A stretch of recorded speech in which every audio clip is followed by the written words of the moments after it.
Hello everyone, welcome back to our channel bond of learning. आज हम इस video में एक बहुत ही common but very important topic English reading के बारे में डिस्कस करने वाले हैं। कैसे हम बच्चों को इंग्लिश रीडिंग जो है उनकी वो इम्प्रूव करा सकते हैं। जैसे ही नया सेशन शुरू होता है, हम पेरेंट्स की सभी की एक ही प्रॉब्लम होती है, चाहे बच्चा फर्स्ट में हो, सेकंड में हो, थर्ड में हो, कि हमारा बच्चा इस साल अच्छे से रीडिंग करना सीख जाए। बट जैसे जैसे चैप्टर्स बढ़ने लगते हैं, हम रीडिंग का फोकस भूल जाते हैं और लर्निंग पे चले जाते हैं। तो आज हम इस वीडियो में कुछ ऐसे पॉइंट्स डिस्कस करने वाले हैं, कुछ ऐसी ट्रिक्स डिस्कस करने वाले हैं जिनको यूज़ करके आप अपने बच्चे की रीडिंग इम्प्रूव कर सकते हैं। क्योंकि ये सारी चीज़ें मैंने भी अपने बच्चों पे यूज़ की हैं, इम्प्लीमेंट की हुई हैं, और मैंने उनमें बहुत ज़्यादा फ़र्क देखा है, इम्प्रूवमेंट देखा है। तो आई होप ये जो वीडियो है वो आपके लिए भी यूज़फुल रहेगा। तो लेट्स स्टार्ट। देखिए, सबसे पहले जब बच्चा LKG और UKG में होता है तो हम सबसे पहले अल्फ़ाबेट सिखाते हैं, देन उनका फोनिक साउंड सिखाते हैं। फोनिक साउंड सीख लेता है बच्चा अच्छे से। CVC वर्ड सिखाते हैं, ठीक है, जैसे डॉग, कैट, मग, ये सारे हो गए। फिर साइट वर्ड्स भी वो पढ़ना सीख जाता है। उसके बाद कुछ सिंपल वर्ड्स आते हैं। सिंपल वर्ड्स में मैं उन वर्ड्स को रखती हूँ बेसिकली जो बच्चा बहुत बार अपनी बुक्स में देख लेता है। एक तरीके से साइट वर्ड ही आप उन्हें बोलेंगे कि सिंपल वर्ड्स हैं, थोड़े लंबे भी हों, बट बहुत बार वो दिखता है। जैसे स्कूल, स्कूल की स्पेलिंग बच्चों को आसानी से आ जाती है, ठीक है, तो वो सिंपल वर्ड्स हो गए उनके लिए। ऐसे ही एक दो वर्ड्स और भी हो सकते हैं, बट फिर भी उसको बेसिक जो रीडिंग है वो नहीं आती है। ये देखिए, मेरे बच्चे की इंग्लिश की बुक है, मेरे बेटे की। यहाँ पे मैं भी ऐसे ही रीडिंग कराती हूँ, और आई होप आप भी सारे ऐसे ही कराते होंगे कि जो जो वर्ड्स बच्चे को नहीं आ रहे हैं पहली बार में पढ़ने, हम उन्हें अंडरलाइन करने के लिए बच्चों को बोल देते हैं, वो अंडरलाइन कर देते हैं, बाकी वर्ड्स वो पढ़ लेते हैं। और फिर जैसे जैसे आगे हम उन्हें सिखाते जाते हैं कि जो जो वर्ड्स उन्होंने अंडरलाइन किए होते हैं हम उन्हें रिपीट करा देते हैं। एक तरीके से हार्ड वर्ड्स कह सकते हैं आप, कीवर्ड्स जैसे EVS में होते हैं कि हम अंडरलाइन करने को बोल देते हैं कि ये बोलने नहीं आ रहे हैं, हम अपने पीछे 2-4 बार बच्चों को बोलने के लिए बोलते हैं, वो बोलने लग जाते हैं और हम सोचते हैं कि उन्हें रीडिंग आ गई। 3-4 दिन बाद वो फिर उनकी कंडीशन वैसी होती है, उनको अगेन वो वर्ड्स बोलने नहीं आते हैं। तो देखिए, यहाँ पे आपने देखा होगा इस चैप्टर में भी बहुत सारे वर्ड्स हैं जो कि मेरे बेटे ने भी अंडरलाइन किए हुए हैं। आज ये जो अंडरलाइन वर्ड्स है ना, इन्हीं की प्रॉब्लम हम सॉल्व करेंगे। तो वीडियो एंड तक ज़रूर देखें, क्योंकि इसमें बहुत सारी चीज़ें हैं जो 1 बाय 1 हमें करनी है। हो सकता है आपको थोड़ी सी बोरिंग या फिर लेंदी भी लगे, बट ये इम्पॉर्टेंट है। आप एक बार ज़रूर ट्राई कीजिए अपने बच्चे के साथ। अभी नहीं कर सकते हैं, वेकेशंस में कीजिए, 10 दिन 12 दिन जितने भी आप कर सकते हैं कीजिए। धीरे धीरे उसको इंटरेस्ट आएगा और रीडिंग में इम्प्रूवमेंट डेफिनेटली होगी।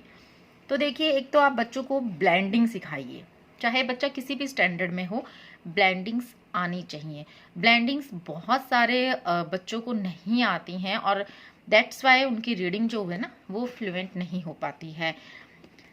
जैसे अब ब्लेंडिंग क्या है, जैसे यहाँ पे आपने देखा कि फोनिक साउंड तो ब और ल का अलग अलग है, बट जब दोनों एक साथ मिक्स होते हैं ना तो दोनों का थोड़ा थोड़ा साउंड आता है। जैसे ब्लड, ब्लड, तो आप जब सुनेंगे तो थोड़ा ब का साउंड आएगा, थोड़ा ल का आएगा, मतलब दोनों मिक्स हो गए हैं, मिक्स्ड साउंड आएगा। ब्लड, ब्लॉक, ब्लू, ब्लाइंड, ठीक है, तो ये है ब्ल। अब इसके आगे जो भी वाउल है उनके अकॉर्डिंग इसका साउंड होगा। जहाँ जैसे यहाँ पे O है, यहाँ पे L, U है, यहाँ पे I है, ठीक है। ये क्ल, फ्ल, प्ल, स्ल, और ये सारे आप उनको एग्जाम्पल्स के थ्रू पढ़ाइए। यहाँ पे मैंने कम एग्जाम्पल दिए हैं, आप जब फाइंड आउट करेंगे तो आपको बहुत सारे एग्जाम्पल्स मिल जाएंगे। आप डेली के 2-3 वर्ड्स उनको दे सकते हैं। सारा चार्ट एक साथ मत बना के दीजिए। एक दिन ब्ल, क्ल, फ्ल इनके साउंड, नेक्स्ट दिन प्ल, स्ल, ग्ल इनके साउंड, और जल्दी मत कीजिए, धीरे धीरे। ओके, यहाँ पे ये देखिए, नेक्स्ट आप देखिए, S के साथ बहुत सारे साउंड्स होते हैं। SC, SK, SM, SN, SP, ST, सबके अलग अलग साउंड्स हैं। ये देखिए, जैसे स्केल, तो स हल्का सा स का साउंड आ रहा है। स्केल, स्कोर, स्कार, ठीक है। Skate, skirt, sky, small, smoke, smell, तो ऐसे ही आप बच्चों को बोलना सिखाइए, नहीं तो होगा क्या, आपने देखा भी होगा कि बच्चे इसको रीड कैसे करते हैं, स्मॉल, स्मोक, ठीक है, इस तरीके से, स्मेल। वो एक्चुअली उनकी गलती नहीं है, क्योंकि हमने उनको पहले फोनिक सिखा दिए हैं, ठीक है, और फोनिक में ही वो घुसे हुए रहते हैं, वो फोनिक से बाहर आए ही नहीं है, एक स्टेप अहेड वो गए ही नहीं है आगे। Snail, snore, snow, space, spin, spy, star, stool, steam, ठीक है, इस तरीके से। नेक्स्ट है brick, brush, broom, crab, crown, crow, drag, dress, dry, fry, fruit, fries. अब बहुत से बच्चों को इसमें से बहुत सारी चीज़ें आती भी होंगी, क्योंकि जब हम बार बार, जो मैंने कहा ना, उनको जब वर्ड्स हम सिखाते हैं तो उन्हें बहुत से बच्चों ने कैचअप भी कर लिए होंगे कि ये FR आ रहा है तो ये फ्र ही मैं उसको बोलूँगा, ऐसे करके। नेक्स्ट ग्रास, ग्रीन, ग्रिल, ठीक है, प्रे, प्रेज, प्रोस, इस तरीके से। ट्रेन, ट्रक, ट्रॉली, ठीक है, ऐसे। बट जो वर्ड्स उनको आते हैं उन्हीं को आप बेसिक और सैंपल वर्ड बनाकर उनको दूसरे सिखाइए। जैसे जब बच्चों ने कलर्स के नेम सीखे होंगे तो डेफिनेटली उन्होंने ग्रीन सीखा होगा, उनको पता है ये ग्रीन है, चाहे किसी बच्चे को भी रीडिंग ना आए उनको पता होता है कि ये ग्रीन है और इसको हमें ऐसे रीड करना है। तो इसको आप बेसिक वर्ड बनाकर दूसरा ग्रास सिखा सकते हैं, ग्रिल सिखा सकते हैं, ग्रीन ग्रोसर सिखा सकते हैं, ठीक है, ग्रिल्ड सिखा सकते हैं। कुछ भी आगे के वर्ड्स है ना जो उनको बेसिक वर्ड्स आते हैं उनकी हेल्प से सिखा सकते हैं। जैसे क्रो उनको डेफिनेटली आता होगा, इस तरीके से। तो ये तो हो गई ब्लेंडिंग वर्ड्स की ब्लेंडिंग जरूर सिखाइए। इसमें से जो जो आपके बच्चे को अच्छे से आते हैं, ईजिली आते हैं, जो उसने सीख लिए हैं, उन पे आप टिक लगा सकते हैं, और बाकी जो नहीं आ रहे हैं उनकी ज़्यादा प्रैक्टिस करा सकते हैं। एक बार यहाँ प्रैक्टिस कराने के बाद जैसे कि मैं अपने हर वीडियो में बोलती हूँ कि रीडिंग के लिए आप डेफिनेटली एक पैरा या 4 to 5 लाइन्स बच्चों को रोज रीडिंग के लिए दीजिए, और आप उनके साथ बैठिए और पता करिए कि कहाँ उनको दिक्कत आ रही है, ठीक है। तो उसमें भी जब ये वर्ड्स आए ना तो उनको सिखाएं कि देखो हमने ये सीखा था और आज ये हमारे यहाँ काम आ रहा है, इस तरीके से आप उन्हें सिखाइए। नेक्स्ट आप देखिए डाइग्राफ्स जो होते हैं वो एक्चुअली क्या है कि दो जो हमारे लेटर्स होंगे इनका अगर हम इंडिविजुअली फोनिक साउंड देखेंगे तो अलग होगा, ठीक है, बट जब इनका एक साथ जब हम बोलेंगे तो ब्लेंडिंग की तरह इनका साउंड नहीं आएगा, इनका एक नया ही साउंड निकल जाएगा। जैसे अगर हम फोनिक साउंड की बात करें तो ये है स और ये है, तो वैसे तो सह बनना चाहिए या फिर सह, अगर मैं ब्लेंडिंग की बात करूँ हल्का सा साउंड, बट ये नहीं बनता है, ये अलग ही एक नया साउंड निकलता है, ठीक है। ऐसे लेटर्स जो मिक्स होके 2 लेटर्स या 3 लेटर्स मिक्स होके एक डिफरेंट साउंड प्रोड्यूस करते हैं ना, उनको हम डाइग्राफ्स कहते हैं। जैसे हमें पता है SH श, शिप, शाइन, शोर, ठीक है, ये देखिए मैंने यहाँ पे अंडरलाइन कर दिया। हो सकता है कि ये SH बाद में आ रहा हो, वहां भी उसका साउंड वही रहेगा। Brush, flash, gush, okay. WH का साउंड वेल, वाइट, वाइल, ठीक है।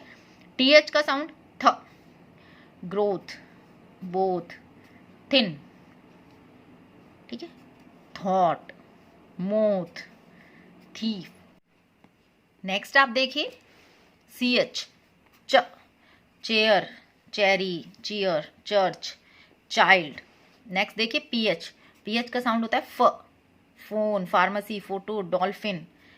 और एक और साउंड होता है NG का, जो बच्चों को बहुत बार देखने को मिलता है लास्ट में जहां NG आता है, जैसे कुकिंग हो गया, शेकिंग हो गया, मेकिंग हो गया, रिंग, किंग।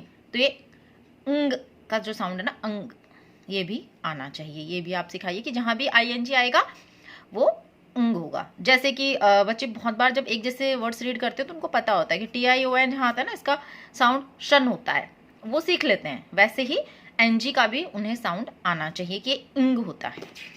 नेक्स्ट आप देखिए magical words E with E के लिए इसलिए कहा है, देखिए आप इनको जब ध्यान से देखेंगे तो आपको पता चलेगा। TUB टब सीख लिया बच्चों ने LKG UKG में, फर्स्ट तक भी सीख लिया। बट इसी टब में मैं जब ई मिक्स कर दूंगी ना, इसका साउंड अब देखिए आप क्या बनेगा, ट्यूब। क्या बनेगा? ट्यूब बन जाएगा टब की जगह। और जब भी लास्ट में ई आता है, उसके पहले जो हमारा वाउल होता है ना, वो एक लॉन्ग साउंड प्रोड्यूस करता है। फॉर एग्जाम्पल फिन, ठीक है। अब मैं इसमें जब ई मिक्स कर देती हूँ तो फाइन, फाइन। इसमें ई का तो आपको कहीं पे साउंड देखने को नहीं मिल रहा है, बट आई का भी साउंड नहीं आ रहा है, ये एक लंबा हो गया है। फाइन, एक डिफरेंट साउंड आ गया है। ऐसे ही आप PIP पिप, ठीक है। बट PIPE जब हम बोलेंगे तो पाइप, ई का तो यहाँ पे साउंड नहीं है, बट आई का साउंड उसने लॉन्ग कर दिया, पाइप, ठीक है। मैन, MANE, मेन, ठीक है। यहाँ भी ए का साउंड लॉन्ग हो गया और डिफरेंट हो गया। अब देखिए कुछ कुछ ऐसे हमारे अल्फाबेट्स होते हैं जिनका की साउंड अलग होता है और दो टाइप से होता है। जैसे सी का साउंड कहीं आप देखते हो स होता है सिंपल, और कहीं आप देखते हो क होता है। जैसे सिटी, सिनेमा, क्लास, क्लाउड, यहाँ पे क आ रहा है, यहाँ स आ रहा है। तो ये चीज़ें भी आप उन्हें सिखाइए। अगर आप चाहते हैं कि मैं इस पे डिटेल वीडियो आपको बना के दूं, तो वो आप मुझे कमेंट बॉक्स में कमेंट करके बता सकते हैं। मैं इस पे आपको डिटेल वीडियो बना दूंगी कि कहाँ हम बोलते हैं सी को और कहाँ स बोलते हैं, ठीक है।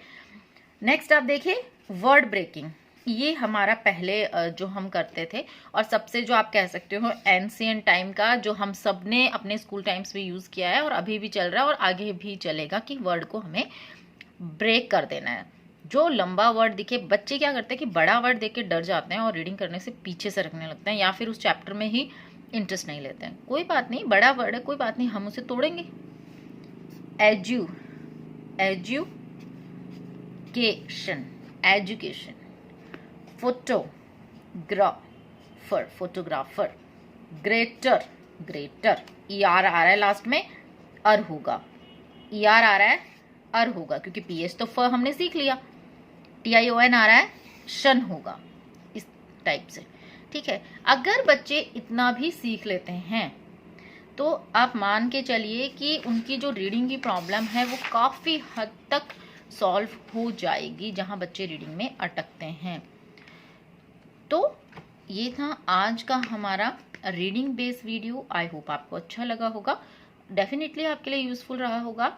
और अगर इसमें कहीं भी आपको डाउट है या किसी भी चीज़ पे आप डिटेल वीडियो चाहते हैं तो मुझे कमेंट बॉक्स में कमेंट करके बता सकते हैं। मिलते हैं अगले वीडियो में। Thank you so much for watching.